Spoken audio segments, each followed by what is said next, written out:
ఆంధ్రప్రదేశ్ రెల్లికుల అభివృద్ధి సంఘం అధ్యక్షుడిని. సో ప్రస్తుత కూటమి ప్రభుత్వం ఎస్సీలు స్థితిగతులపై అధ్యయనం చేస్తూ కమిషన్ వేసింది వర్గీకరణ నిమిత్తం. సో మేము అభినందిస్తున్నాము చంద్రబాబు నాయుడు గారిని, అదేవిధంగా పవన్ కళ్యాణ్ గారిని చాలా అభినందిస్తున్నాం. ఎందుకంటే తెలంగాణ మాదిరిగా ఇక్కడ కూడా ఒక కమిషన్ త్వరితగతిన వేసి సో ఇక్కడ కూడా రిపోర్ట్ వచ్చే విధంగా ప్రయత్నం చేశారు. అది చాలా అభినందనీయం సార్. కానీ మా ఆవేదన ఏంటంటే గతంలో మాకు రిపోర్ట్ వచ్చింది. గతంలో 1997లో జస్టిస్ రామచంద్రరాజు కమిషన్ ఇచ్చిందండి. రెల్లి, ఘాసీ, హడ్డీ, సచడి, తోటి, పైడి, గొడగిలి లాంటి 12 పైగా రెల్లి ఉపకులాలు దుర్భర పేదరికంలో ఉన్నాయని, అది విద్యా, ఉపాధి, రాజకీయ రంగాల్లో వెనకబడి ఉన్నాయని నివేదిక ఇవ్వడం జరిగింది 1997లో. 2008లో ఉస్సామేర కమిషన్ కూడా ఇదే వర్గీకరణ మీద కమిషన్ ఇవ్వడం జరిగింది. అదేం చెప్పిందంటే రెల్లి వాటి ఉపకులాలకు ఉంచిందండి గతంలో కమిషన్.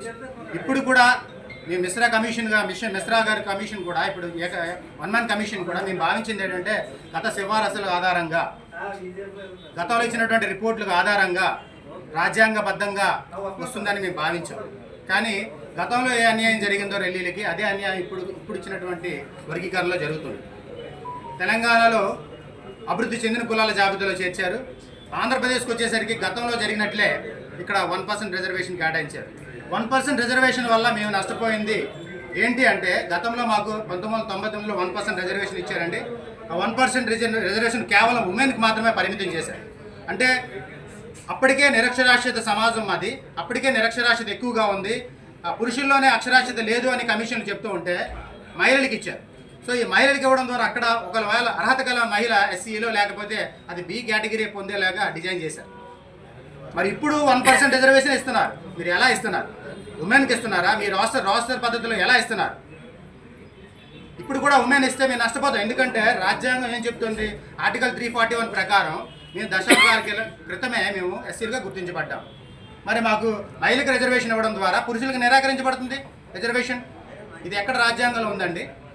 ఇంత ఘోరమైనటువంటి వర్గీకరణ. అంటే రెల్లీలో ఏం అడగరు, వాళ్ళు ఏం అడగరు, లేకపోతే ఏం చెప్పరు అనే ఉద్దేశం ఏంటి నాకు అర్థం కాదు.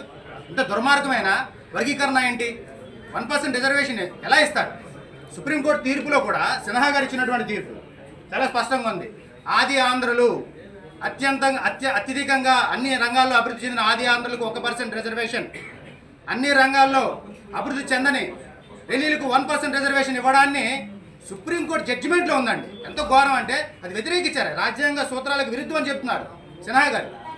అరే ఇంత సుప్రీంకోర్టు ఇంత స్పష్టంగా ఒక అభివృద్ధి చెందిన కులాలకు 1%, అభివృద్ధి చెందిన కులాలకు 1% రిజర్వేషన్ రాజ్యాంగ విరుద్ధం అని చెప్తూ ఉంటే ఏ రాజ్యాంగం దృష్టిలో పెట్టుకోనండి మీరు 1% మాకు ఇస్తారు?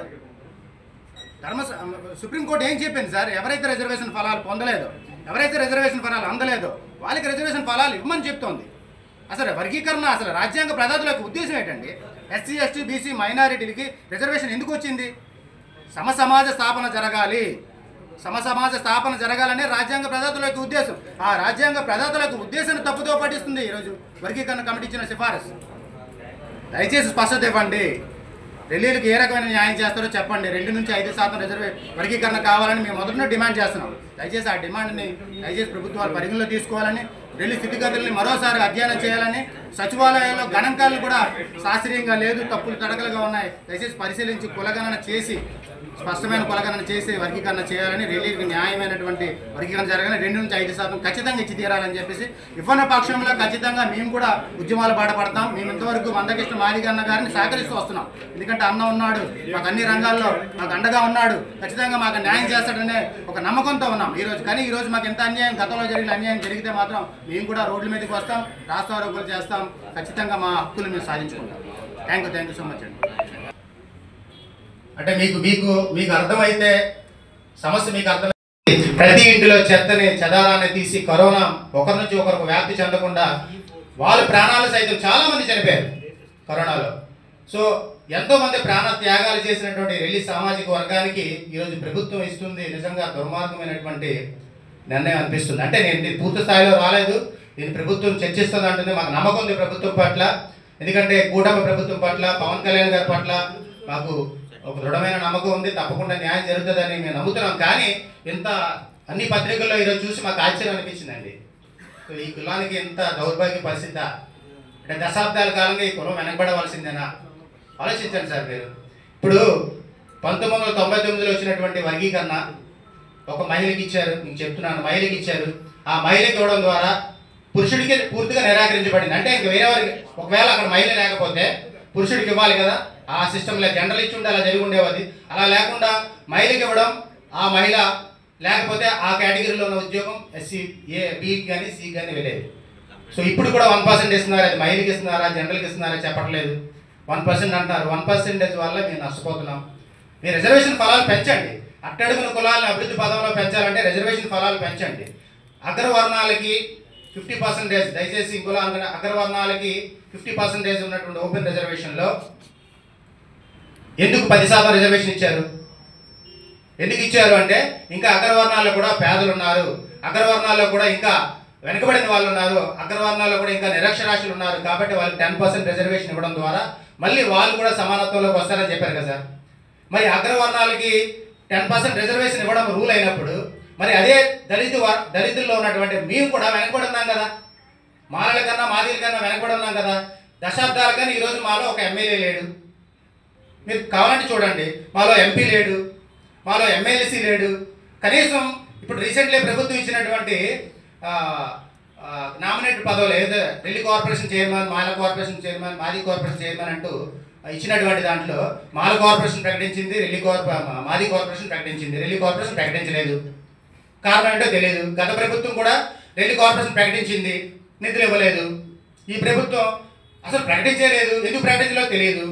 గత ప్రభుత్వం నామినేట్ పదవులు 24 అంటే మాల కార్పొరేషన్, మాది కార్పొరేషన్, ఢిల్లీ కార్పొరేషన్ ఇస్తుండగా గత ప్రభుత్వం 24 పదవులు నామినేట్ పదవులు ఎస్సీలకు ఇచ్చిందండి.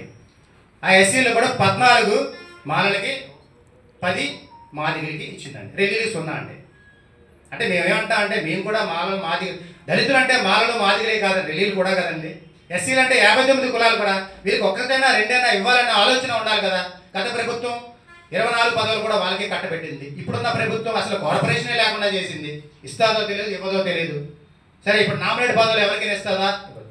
ఇస్తున్నారు. ఢిల్లీకి ఎందుకు ఇవ్వకూడదు? ఇంతవరకు రాజ్యాధికారం లేని ఢిల్లీకి ఎందుకు ఒక్కసారి ఈ అవకాశం మీరు ఇవ్వకూడదు? మానవత దృక్పథంతో ఆలోచించండి. పవన్ కళ్యాణ్ గారు స్పష్టంగా పవన్ కళ్యాణ్ గారు ఒక చోట ఢిల్లీలో ఒక స్థితిగతులు ప్రత్యక్షంగా చూసిన వ్యక్తి. ఆయన చలించిపోయి ఢిల్లీ కులాన్ని స్వీకరించాడండి. ఆయన ఎందుకు ఆయన అప్పటికి ఇంకా ఆయన ఎమ్మెల్యేగా కూడా కాదు, అప్పుడే పార్టీ పెట్టి ఢిల్లీ కులాన్ని స్వీకరించాడు ఆయన. అంటే ఆ ఢిల్లీ స్థితిగతుల్లో నా ద్వారానే మార్పు వస్తుందేమో అని ఆయన ఆశించారు. కానీ ఆయన యొక్క ఢిల్లీ కులాన్ని ఆయన స్వీకరించిన ఆయన్ని గౌరవించుకోలేని దౌర్భాగ్య పరిస్థితిలో మేమున్నాం. మేము ఎస్టీలో అండి. సికిల్ సెల్స్ అనే వ్యాధి ఎస్టీల్లో ఉంటుంది, తర్వాత మన ఢిల్లీలోనే ఉంటుందండి. అంటే మీరు కావాలంటే రికార్డ్స్ చూడండి. మేము గతంలో ఎస్టీ షెడ్యూల్ టైప్స్ మాకంటే ఒక భాష ఉంది. ఢిల్లీ భాషలో 12 భాషలు ఉన్నాయి. నాకు 59 కులాల్లో ఎవరికైనా మాలలకు కానీ మాదిలకు కానీ భాష లేదు. ఒక ఢిల్లీగా భాష ఉంది. ఢిల్లీలో 12 ఉపకులాలు ఉన్నాయి. ఢిల్లీ, గాసి, అగ్డి, సతడి, తోటి, పైడి, గొడగలి లాంటి 12 పైగా ఢిల్లీ ఉపకులాలకి భాష ఉంది. అంటే ఒక లిపి లేని భాష కలిగి గతంలో ఎస్సీలకు ఉన్నటువంటి వ్యాధి ఏదైతే సికిల్ సెల్స్ ఎనీమియా అనే వ్యాధి మీరు నిర్ధారించండి. ఢిల్లీలో మీరు ఐడెంటిఫై చేయండి, మీరు మెడికల్ క్యాంపులు పెట్టండి. ఎంతోమంది అక్కడ మా వంశపారంపర్యంగా మేము ఎస్టీలం అండి. కానీ మమ్మల్ని ఆర్టికల్ 341 ప్రకారం దశాబ్దాల క్రితమే మమ్మల్ని ఎస్సీలుగా గుర్తించారు. మేము కాదంట్లే. కానీ ఎమ్మెల్యేలు, ఎంపీలు, ఎమ్మెల్సీలు నామినేట్ పదవులు మీరు తీసుకొని చీపుర్లు తట్లు మాకిస్తే ఎలా సార్? చెప్పండి సార్. మీరు విలేకరులుగా ఉన్నారు. మేమేమంటా అంటే మాకు వాళ్ళకి ఎన్ని ఇచ్చారో మాకు అన్ని ఇమ్మని అడగట్లే, వాళ్ళకి ఎన్ని ఇస్తే మాకు అన్ని ఇమ్మని అడగట్లే. మీతో పాటు మాకు కూడా మీకన్నా వెనకబడినటువంటి వాళ్ళకి దయచేసి గుర్తించమని మేము కోరుతున్నాం. ఉద్యోగాలు ఎక్కడో స్వీపర్లు లాంటి ఉద్యోగాలే తప్ప మా వాళ్ళకి పెద్ద పెద్ద ఉన్నతమైన ఉద్యోగాలు గ్రూప్ 1, గ్రూప్ 2లో ఉద్యోగాలు లేరు. ఇవి ఉసామేర కమిషన్ 2008లో ఇచ్చిన గణాంకాలండి. గణాంకాలు చాలా స్పష్టంగా ఉన్నాయి. ఢిల్లీకి 0.56 అంటే 1% కన్నా తక్కువ రిజర్వేషన్ ఫలాలు పొందిన ఏకైక కులం ఎస్సీలో ఉందంటే అది ఢిల్లీలో అంట. వచ్చిన 1% కూడా వినియోగించుకోలేని దౌర్భాగ్య పరిస్థితి. సో కాబట్టి దయచేసి మాకు ఎక్కువ శాతం రిజర్వేషన్ 1 నుంచి 2 నుంచి 5% రిజర్వేషన్ కల్పించేటప్పుడు ఏమవుతుందంటే మాలలతో మాదిగా సమానత్వం అనేది మాకు వస్తుంది. మా దగ్గర ఢిల్లీ నుంచి ఒక్క ఎమ్మెల్యే లేడు సార్. మీరే మా ఢిల్లీలుగా భావించి మా గురించి మాట్లాడండి సార్ అని అడుక్కునే పరిస్థితి వస్తుంది సార్. రాజకీయ ఎదుగుదల లేని వాళ్ళకి రాజకీయ అవకాశాలు కల్పించండి. ఉన్నతంగా ఎదిగే అవకాశం లేని వాళ్ళకి ఉన్నత అవకాశాలు కల్పించండి. మేము కోరుకుందే. ఎంత ఘోరమైన అన్యాయం అంటే 1999 నుంచి 2024 వరకు మేము అట్టడుగున కులాలు ఉన్నాం. ఇప్పుడు సడన్గా రేవంత్ రెడ్డి గారి ప్రభుత్వం ఏమిటంటే మేము అభివృద్ధి చెందిన కులాల్లో కలిపింది మమ్మల్ని. చూడండి ఎంత దౌర్భాగ్య పరిస్థితి. సో కాబట్టి మేము ఇంకో మేట మీరు ఉద్యమాలు చేయొచ్చు కదా, పెద్ద పెద్ద రాస్తారోకలు చేయొచ్చు కదా, పెద్ద పెద్ద ధర్నాలు చేయొచ్చు కదా. ఆర్థికంగా మేము చాలా బలహీనం అండి. ఆర్థికంగా ఎస్సీలో అత్యంత బలహీనం మేము. 1 లక్ష డబ్బులతో మేము సభలు పెట్టలేని పరిస్థితి ఉంది. మాకు అంత లక్షల డబ్బు మాకు స్పాన్సర్ చేసేవాళ్ళు ఎవరు లేదు. కాకపోతే మేము మా బాధని మీ పత్రిక విలేకరుల ద్వారా మేము తెలియజేసుకుంటాం సార్. దయచేసి మా సామాజిక వర్గాన్ని కూడా రానున్న కాలంలో అంటే ఈ ప్రెస్ మీట్ ఏదైతే ఉందో దయచేసి వృధా అవ్వకుండా మీరు కొద్దిగా మానవత దృక్పథంలో ఆలోచించండి సార్. మీకు ఇప్పుడు ఒక తల్లి అవుతుంది. మేము టైమింగ్ ఈ పత్రికా విలేకరులందరి సమక్షంలో 5 గంటలకి యూట్యూబ్లో రెల్లి గలం అనే ఒక ఛానల్లో ఈరోజు సాయంత్రం 5 గంటలకి ఈ పాటలు రిలీజ్ అవుతున్నాయి.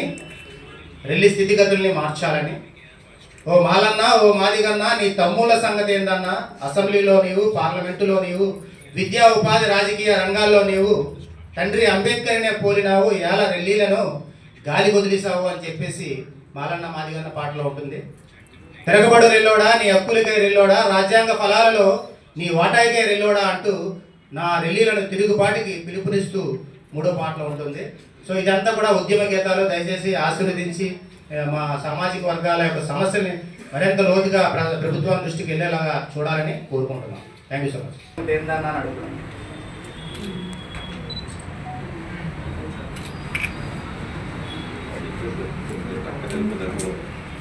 ఇక్కడండి